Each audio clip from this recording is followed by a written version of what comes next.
امروز 16 مارت است و شما برنامه خبری رادیو زودی رو تماشا دارید. من شالوگل خوجه هستم. سلام. نخست سرخط مبزهای روز. در کرسی زیاد نشینید. اجانسی زیدی коррупсия میگوید مقامدارانی که سالهای زیاد در یک وظیفه کار میکنند سبب فساد میشوند. تجاوز بود یا نبود در قزاقستان موجرای آزار جنسی پسری 7 ساله باعث برکناری چند مامور میلیسا و کارمندان اداره معارف شد. و همه در بزکشی човандозони тоҷик дар ноҳияи ҳисор ковбойҳои амрикоиро дар ҳайрат оварданд. бозингарони шумо аспдозони моҳиранд. тамошои бозӣ хеле ҳаяҷоновар аст. аспҳо бузурганд ва шумораи бозингарон ҳам бениҳоят зиёд аст. маҷлиси вакилони мардумии шаҳри душанбе ваколати субҳон сафиаллоев раҳбари коммунистҳои пойтахтро пеш аз муҳлат қатъ намуд. қаблан маъмурони оҷонсии зидди фасод сафиаллоевро ба қаллобӣ муттаҳам намуданд. мақомоти оҷонсӣ гуфтанд ки ӯ худро мушовири асадулло раҳмон ёрдамчии президенти тоҷикистон муаррифӣ карда аз корхонаи 12 000 сомонӣ гирифтааст. субҳон сафиаллоев аз коммунистони фаъол буд ва дар чанд соли ахир раҳбарии ин ҳизбро дар шаҳри душанбе бар дӯш дошт. ҳамчунин дар чанд даври фаъолияти маҷлиси вакилони шаҳри душанбе ба намояндагӣ аз ҳизби коммунист вакил интихоб шудааст.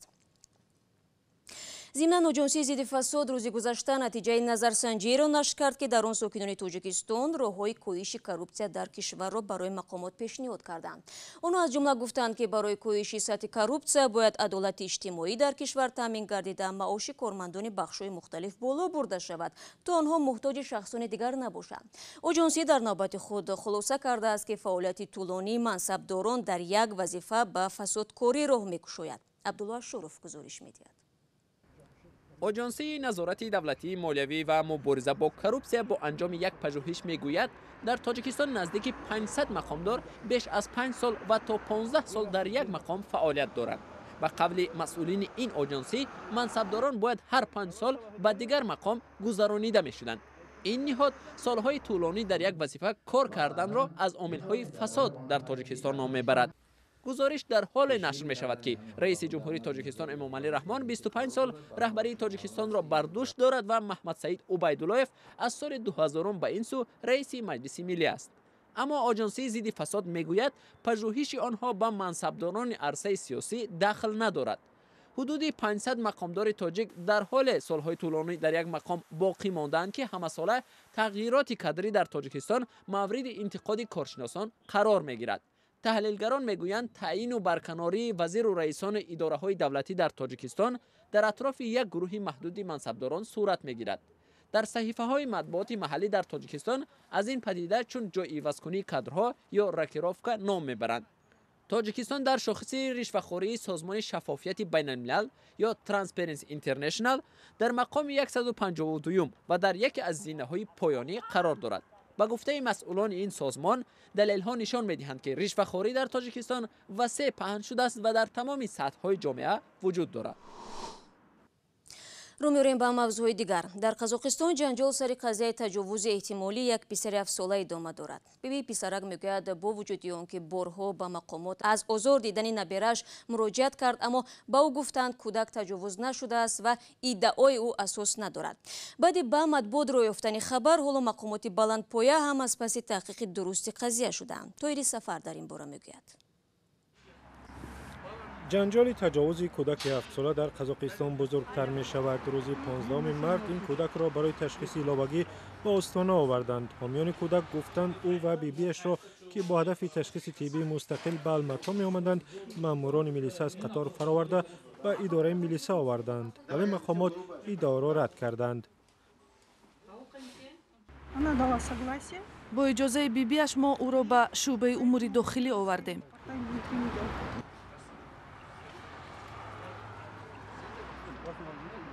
қазияи таҷовузи эҳтимолии кӯдаки 7 сола сабаби барканории чанд маъмури милиса ва кормандони идораи маориф шуд. дар як ҷаласаи ҳукумати вилояти қазоқистони ҷанубӣ жансеид туймебоев раиси вилоят эътироф кард қазияро мақомоти ноҳияи сариоғоҷ дуруст тафтиш накардаанд.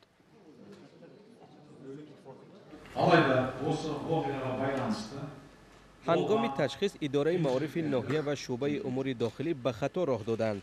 мо маълум кардем ки кор мувофиқи қонун сурат нагирифтааст.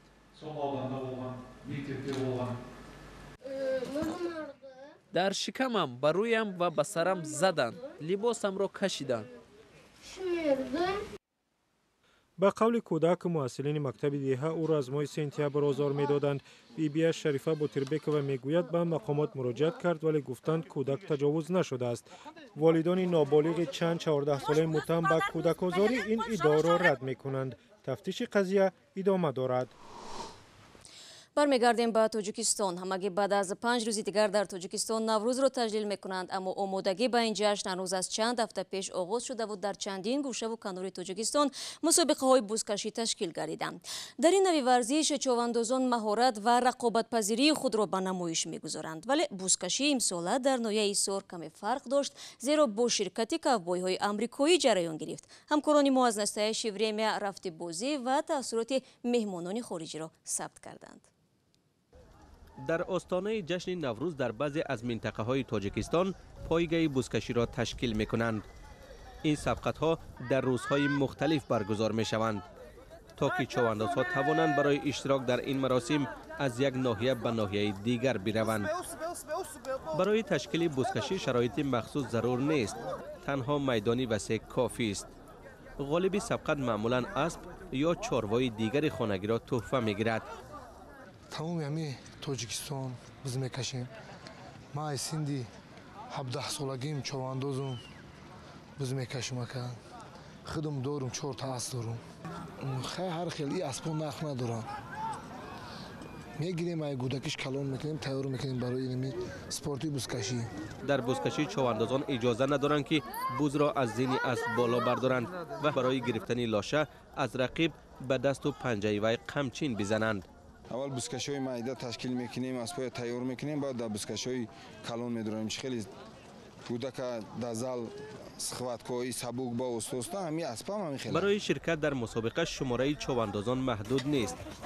عادتاً در سبقت از 10 تا 100 نفر اشتراک میکنند. چواندازان برای از دست حریف گرفتن و به جای تعیین شده رساندن بز یا گوساله سربریده رقابت میکنند و نفر پیروز میشد که از میان ازدحام بزرگ چواندازان بز را بگیرد و آن را به مره برساند. شماره زیادی چواندازان هنگام بازی کلاه قدیمی تانکیست ها را میپوشند.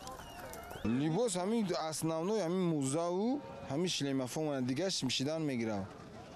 بعضی جمعه میپوشن. خیلی جمعه میپوشن. جمعه در نمیوید برای زشتن نغزه. شما نمیپوشید؟ میخوایم پیش میپوشیدیم و بوم مایکوی غوث میپوشیم. امسال برای تماشای یکی از بازی‌های بزکشی از امریکا ковбойҳо آمدند. برای آنها جالب بود ببینند که با اسب دوان‌های تاجیک چی عمومیت دارند. بازیگران شما اسب‌دوزانی ماهرند. تماشای بازی خیلی هیجان آور است. اسب‌ها بزرگند و شماره بازیگران هم بی‌نهایت زیاد است. ковбойҳои амрикоӣ به همتایان تاجیکشان مهارت استفاده لثه یا ریسمان و بازی‌های را نشان دادند که در امریکا توسط اسب اجرا می‌شوند. چند آهنگ را با اصول کانتری نیز خواندند. بزکشی از دوران قدیم میان مردم معروف است و تا هنوز محبوبیت خود را حفظ کرده است. برخی ها حتی اسب و چواندازان دوست داشته خود را دارند که به خاطر دیدن بازی آنها از یک گوشه تاجیکستان به گوشه دیگر خود را میرسانند. شما برنامه خبری رادیو آزادی رو تماشا دارید. کرامت شریپов حامی حقوق مهاجران که 3 ماه پیش از روسیه اخراج شده بود در انتظار قرار دادگاه قانونی اساسی تاجیکستان است. این دادگاه هفته آینده باید روشن کند که کرامت شریپов شهروندی تاجیکستان را دارد یا نه. شریپов امروز در صحبت با میرزانبی خالقزاده گفت که به عدالت در این کشور باور ندارد و میخواهد با کمک کشورهای خارجی به روسیه برگردد. پس از فرامدن در فرودگاه من خود در حیرت بودم که من به کی لازم میشوم. زیاده از 1 میلیون تاجیک خود به سوی پرتافته شده است. آنها در کافتکابی جاری کارند، در زندگی هستند کی آنها را نان میتید.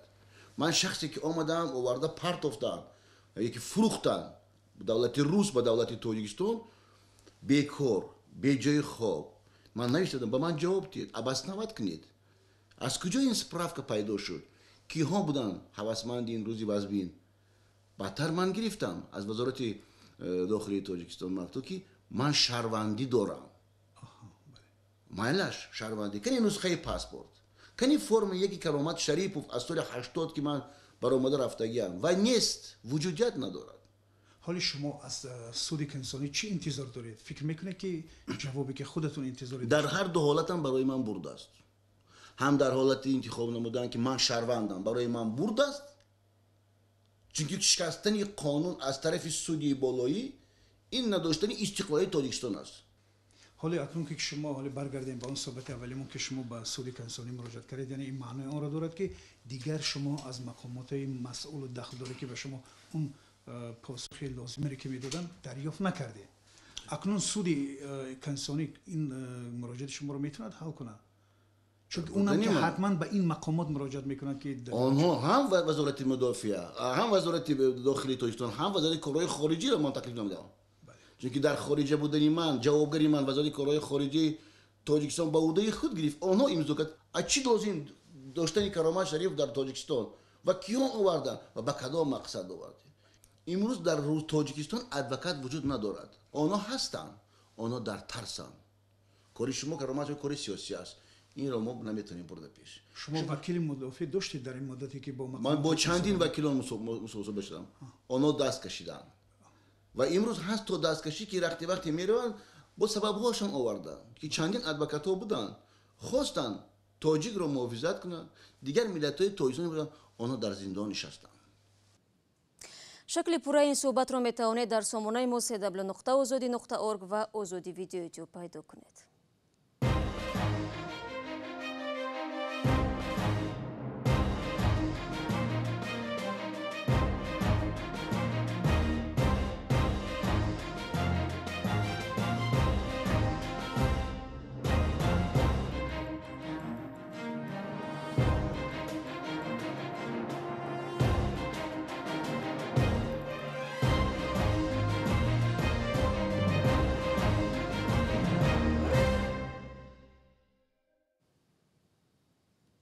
ما برنامه ادامه میدیم. گروهی از مهاجران تاجیک میگویند بیشتر از 3 روز از درو به سوی روسیه در قرقیزستان درماندند. یکی از این مهاجران ویدیویی را از ولایت بودکند به رادیو آزادی فرستاد که نشان میدهد ده‌ها مهاجر تاجیک زیر باران ایستاده‌اند و یا در اتاق‌های تنگ نشسته و شکایت میکنند. айра усу бо як кафе дига ҳам хай дига тоҷика ина ҳама ба проблема сумошун тамом шудагиай сеюм сутка нони хӯрданӣ надорад. این شکایت امامعلی ساکن خوجند است که با صدها نفر در قرقیزستان درمانده است. امامعلی ویدیو را از ولایت بودکند فرستاد. او و همراهانش میگویند 3 روز است که عقبه ولایت جلال آباد بسته است. سیوم روزای ای ترما شدن پول مردم تمام شدگی. مقامات قرقیزستان میگویند در واقع عقبه ولایت جلال آباد را بنابر خطری ترما بستند. امامعلی شرایط داخل ماشینی را نشان داد که مهاجران را از قرقیزستان به قزاقستان میرساند. از بس که سفر با نقلیات زمینی به روسیه ارزان است، صدها مهاجر تاجیک اول از خوجند به قرقیزستان میروند و سپس راهشان را ادامه میدهند. یک مهاجر برای رفتن از تاجیکستان به روسیه با ماشین و اتوبوس بیش از $100 خرج میکند. نه تنها مهاجران تاجیک بلکه صدها مهاجر ازبک و قرقیز با اتوبوس به روسیه سفر میکنند و حالتهای زیادی هلاکت آنها در صدمه‌های نقلیاتی به مشاهده رسیده است. ماهی انور در نتیجه آتش گرفتن یک اتوبوس مسافربر در قزاقستان 52 مهاجر ازبک هلاک شد. روی ماشینگردی تاجیکستان روسیه از قلمروی قرقیزستان و قزاقستان میگذرد. یک مسیر معمولی حرکت مهاجران تاجیک میباشد. از این راه آنها استفاده میکنند که برای پرداخت خرج بلیط هواپیما و قطار امکان مالی ندارند، ولی بسیار حالتهای شده است که با سبب رعایت نکردن معیارهای بی‌خطری و از تشخیص تکنیکی نگذاشتن مسافربرها فاجعه سر میزند. در همین حال شرکت هواپیمایی اورالسکی авиалинии нархи чиптовайш را از شهرهای مسکو و سنت پترزبورگ به تاجیکستان تا 55% ارزان کرده است. مارینا کارپینکا سخنگوی این شرکت در صحبت با رادیو آزادی گفت عین زمان ارزان ترین چیپتا در مسیر مسکو خوجند است که مسافران از 4 تا 4200 روبل روسی می توانند این چیپتا را خریداری کنند. اما کارپینکا گفت هنوز معلوم نیست این نرخ تا کی ارزان باقی میمونند. ضمناً 4 روز قبل جانب تاجیکستان با یک پرواز این شرکت در مسیر نوی پرم دوشنبه اجازت نداد و این پرواز لغو شد، ولی با گفته کارپینکا پروازهای شرکت در مسیرهای معمولی قبلا تصدیق شده طبق ریجه معمولی انجام داده می شود.